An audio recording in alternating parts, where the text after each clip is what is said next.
name is Taylor Huffman, and my husband Brandon and I own Lawyers Winterbrook Farms. My family has been farming for the last 95 years. We are primarily a hay farm. We opened an agritourism corn maze in the fall in the year 2000. 4 separate corn mazes. Okay. You're walking on the lines, not Okay. this paths in between. Gotcha. And you're trying to find all 18 checkpoints. Got it. Thank you. All right, thank Say you bye. guys. Have fun. Bye.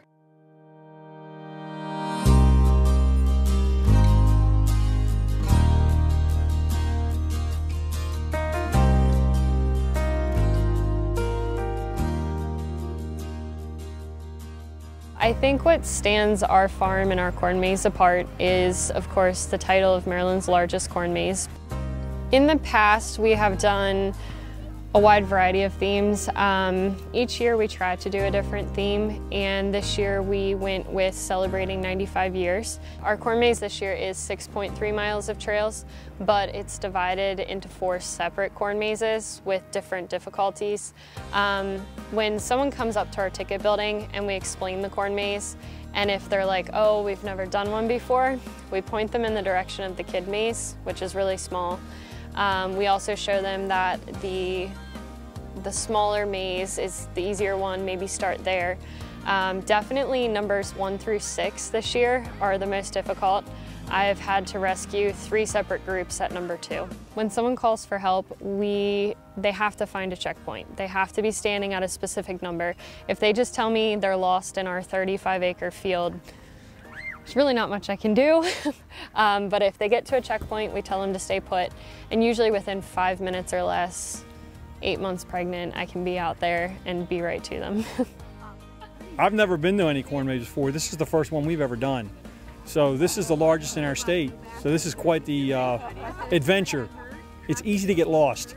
Well, it's hard to get through, and the checkpoints are really fun to find. And like the things where you pick the holes in the paper are always different things, and it's really cool to find out what they are. And how many checkpoints have you found? We just found 2. I don't like it. It's so big.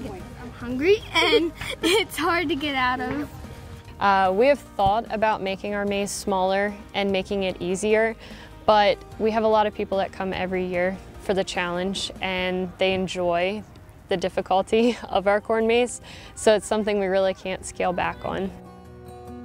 Farming has always been my dad's passion. It's always been mine as well.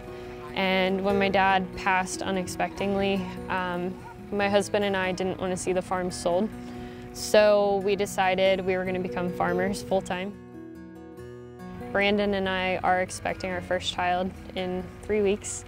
And another reason why we work so hard to try to keep everything going is the fact that I want our children, especially our daughter, to be able to have the same experiences that I had growing up.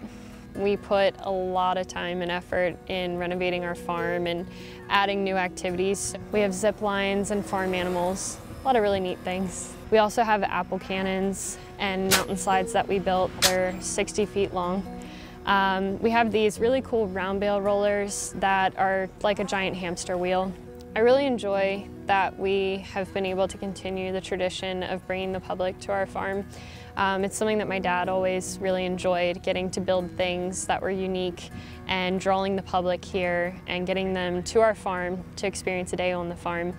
And that's something that it's a passion of ours and that we enjoy doing as well, is building and creating things for people.